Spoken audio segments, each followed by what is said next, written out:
السلام عليكم ورحمة الله وبركاته. وعليكم السلام ورحمة الله وبركاته. نحمده ونصلي على رسوله الكريم. بسم الله الرحمن الرحيم. وعن أبي ذر عن النبي صلى الله عليه وسلم فيما روى عن الله تبارك وتعالى أنه قال يا عبادي إني حرمت الظلم على نفسي وجعلته بينكم محرما فلا تجالوا يا عبادي كلكم ضلون إلا من هديته فاستهدوني أهديكم يا عبادي. আলহামদুলিল্লাহ, সমস্ত প্রশংসা, সমস্ত তারিফ, সমস্ত গুণগান একমাত্র মহান আল্লাহ তাআলার জন্য, যার দয়ায়, যার মেহেরবানিতে আজকের এই পবিত্র দিনে মহান আল্লাহ পবিত্র করে তার হুকুম পালন করার লক্ষ্যে আমরা আসতে পেরেছি। তাই মহান মাবুদের দরবারে আমরা শুকরিয়া আদায় করে সকলেই বলি আলহামদুলিল্লাহ।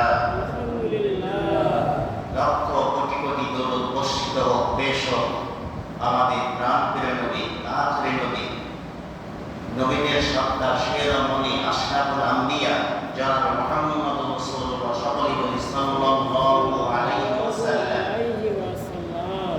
আমার সম্মানিত মুসল্লিবৃন্দ, আমি আপনাদের মাঝে হাদিসের একটি অংশ তেলাওয়াত করেছি। এই হাদিসের মূল কথা হচ্ছে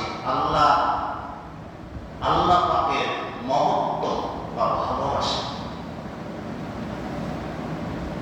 এই প্রসঙ্গে এই হাদিসের ভিতর 10টি পয়েন্ট রয়েছে। তা আমি আগে আপনাদের সামনে এই হাদিসের সরল অনুবাদগুলো আগে জেনে নিই। আমি হাদিসটি তেলাওয়াত করেছি প্রায় অর্ধাংশ, কারণ সময় খুবই কম। পরে আমি ব্যাখ্যা সহ আলোচনা করবো ইনশাআল্লাহ।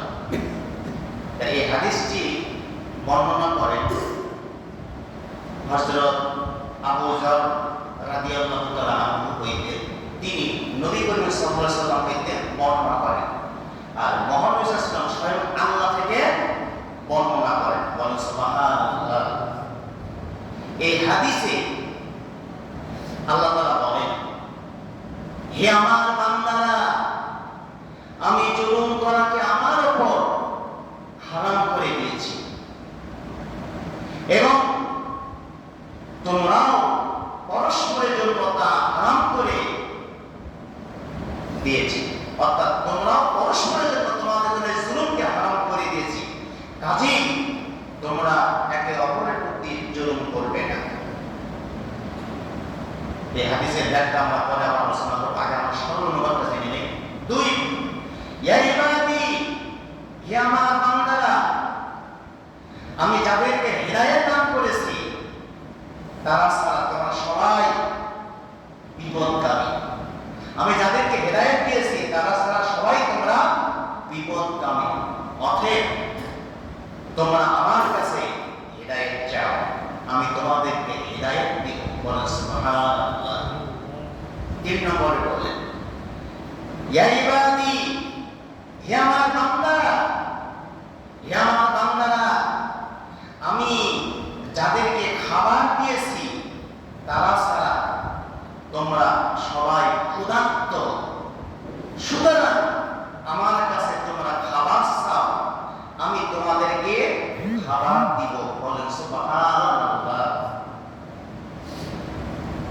এরপর আবার বললেন, ইয়া ইবাদি, ইয়া আমার বান্দারা, আমি যাদেরকে বস্ত্র দিয়েছি, কাপড় দিয়েছি, তারা ছাড়া তোমরা সবাই বস্ত্রহীন, উলঙ্গ। অতএব আমার কাছে তোমরা কি করো? বস্ত্র চাও, আমি তোমাদেরকে বস্ত্র দিব। বলেন সুবহানাল্লাহ। এরপর আবার বলেন, ইয়া ইবাদি, ইয়া আমার বান্দারা, তোমরা রাত দিন পাপে লিপ্ত থাকো, আমি সমস্ত পাপ তোমাদের ক্ষমা করে থাকি। সুতরাং তোমরা আমার কাছে ক্ষমা চাও, আমি তোমাদেরকে ক্ষমা করে দিব। বলেন সুবহানাল্লাহ। এরপর আবার বলেন, ইয়া ইবাদি, হে আমার বান্দারা, আমার কোনো ক্ষতি করার তোমাদের সাধ্য নাই, আমার কোনো ক্ষতি করার তোমাদের সাধ্য নাই, আমার কোনো উপকার করারও তোমাদের সামর্থ্য নাই। এরপর আবার বলছে, হে আমার বান্দারা, তোমাদের পূর্বে ও পরে সকল জিন মানুষ যদি তোমাদের মধ্যকার সবচাইতে মুত্তাকি হয়ে যায়, ভালো মানুষ হয়ে যায়, আল্লাহভীরু হয়ে যায়, তাতে আমার সাম্রাজ্যে, আমার রাজ্যের মর্যাদা বিন্দু মাত্র বৃদ্ধি পাবে না। এবার আবার বলেন, ইয়া ইবাদি, হে আমার বান্দারা, তোমাদের পূর্বে ও পরে সকল মানুষ ও জিন যদি তোমাদের মধ্যটা সবচাইতে পাপিষ্ঠ হয়ে যায়, পাপিষ্ঠ ব্যক্তির ন্যায় হয়ে যায়, কঠিন হৃদয়ের হয়ে যায়, তাতে আমার সাম্রাজ্যের কোনো ঘাটতি হবে না। আবার বলেন, হে আমার বান্দারা, তোমাদের পূর্বের অপরের সকল মানুষ ও জিন যদি একত্রিত হয়ে আমার কাছে খাবার চায়, আমার কাছে সাহায্য চায়, আমি তোমাদের প্রত্যেকের চাহিদা অনুযায়ী তোমাদের সকল চাহিদা আমি পূরণ করি। আর আমার ভান্ডার থেকে ততটুকুই কমে, যতটুকু কমে একটা সমুদ্রের মধ্যে, সাগরের ভেতরে একটা সুই ডুবায় দিলে সুইয়ের মাথায় যতটুকু পানি আসবে, আমার ওই মহা ভান্ডার থেকে কতটুকু খাদ্য কমে যাবে। এরপর আবার বলছেন, ইয়া